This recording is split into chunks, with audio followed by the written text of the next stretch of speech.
তো এখন বাচ্চা হচ্ছে চিংড়ি মাছ, কিন্তু আজকে রান্না বান্না সব কমপ্লিট হয়ে গেছে, মা সব রান্না করে দিয়েছে।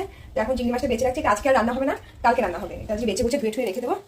আর এই যে চিংড়ি মাছ বাছা, তোমাদের একটা টেকনিক বলি, অনেকেই চিংড়ি মাছ তোমরা যারা অ্যালার্জি আছে তারা খেতে পারো না, কিন্তু এইভাবে যদি চিংড়ি মাছ বাছো তাহলে কিন্তু সবসময় চিংড়ি মাছ যত ইচ্ছে খেতে পারবে। এই যে পিঠের উপর যে শীটটা থাকে, এই শীটটা এরকম একটু নখ দিয়ে ফুটে নিয়ে বা তোমরা ছুরি দিয়েও কেটে নিতে পারো। তারপরে এইভাবে এই যে কালো শীটটা এটা বের করে নিতে হবে, এই যে নোংরাটা যদি বের করে নাও তাহলে কিন্তু যাদের অ্যালার্জি আছে তারা একদম মন ভরে চিংড়ি মাছ খেতে পারবে, তাদের কিচ্ছু হবে না। এটা একটা ডক্টরের কাছ থেকে আমার শোনা। মাছ হয়ে গেছে, চিংড়ি মাছ বেছে ভালো করে ধুয়ে তারপর নুন বাকি কাঁটা করে রেখে দিয়েছি ফ্রিজে, ওটা কালকে হয়তো রান্না হবে। তো এখন কাটবো হলো থানকুনি পাতা, মা অনেকগুলো থানকুনি পাতা ভালো করে ধুয়ে নিয়েছি। আর দেখো যে টোপা টোপা লঙ্কা, এটা কিন্তু আলু শুদ্ধ ভাতের সাথে দারুণ লাগে খেতে। তো এতগুলো লঙ্কা দিয়ে দেবো, এবার থানকুনি পাতাগুলোকে তুলে দিয়ে দেবো, ভালো করে ধুয়ে নিয়েছি এগুলো। এবার দেবো নুন, এবার পেস্ট করে নিই, যদি প্রয়োজন হয় তখন জল দেবো। জল আর লাগেনি, এমনি খুব ভালো একটা পেস্ট হয়ে গেছে। সর্ষের তেল দিয়ে দেবো বেশ খানিকটা। সমস্তটা ভালো করে মিক্স করে গরম ভাতে বসিয়ে দিলাম, খাওয়ার সময় নামিয়ে নেবো।